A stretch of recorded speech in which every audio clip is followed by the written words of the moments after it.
นี่มื้อนี้ได้มารายงานตัวอยู่ไอทีสแควร์ขากลับกับบ่มีหยังหลายอัดคลิปเดินทางว่าเจ้าของสิกลับถึกบ่กลับห้องถึกบ่อืมอันนี้ก็คือตึกที่เฮามารายงานตัวอันนี้มาเทื่อแรกเด้อก็เจ้าหากันย้ายมาอยู่นี่ตะกี้ก็เจ้าอยู่สะพานใหม่ขากลับก็บ่ได้มีหยังหลายซื้อกาแฟแก้วหนึ่งโอ้ยขาดกาแฟก็บ่ได้แต่ละมื้อก็บ่แพงดอกแค่ละ49 บาทช่วงใช้ถึงมือเขาจัดโปรโมชั่นอยู่บาทนี้คิดกังวลใจแล้วหมดขากลับสินั่งแท็กซี่บ่หรือว่าสินั่งรถไฟก็เฮาก็เคยนั่งอยู่มีประสบการณ์เทื่อเดียวในชีวิตที่ว่าเคยมาทำงานอยู่กรุงเทพนี่ก็ได้สุดท้ายเฮาก็เลยตัดสินใจขึ้นสิไปนั่งรถไฟเนาะก็ขึ้นมาเฮาแล้วเฮาก็ได้ถ่ายคลิปอ้อยหน้าอ้อยหลังถ่ายบรรยากาศสถานีจักสถานียังก็บ่ฮู้ยังบ่ทันฮู้ว่านี่แต่ว่าหนทางนี้นะฮู้จำได้ว่า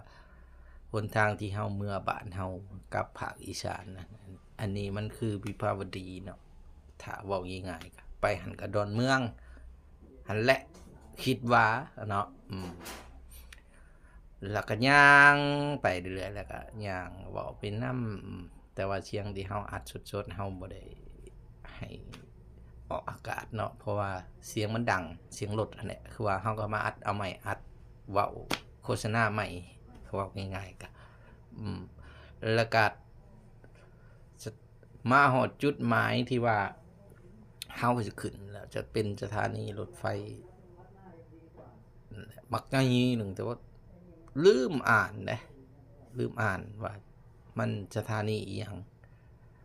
นี่ก็คือสถานีที่เฮาจะขึ้นเนาะสถานีที่เฮาจะขึ้นแต่ว่าเฮาลืมอ่านว่าสถานีอีหยังเพราะว่าถ้าเฮาอ่านไว้เทื่อหน้าเฮามาลงก็ได้ขึ้นมารถไฟบ่ฮู้ว่าปลายทางสิตกไสก็ว่าไปเรื่อยๆเนาะบ่ต้องย้านเงินในกระเป๋าพอฮอดถ้าแม่นลงทางก็พอฮอดบ้านอยู่ดอกนั่งแท็กซี่กลับคิดว่านั้นในใจ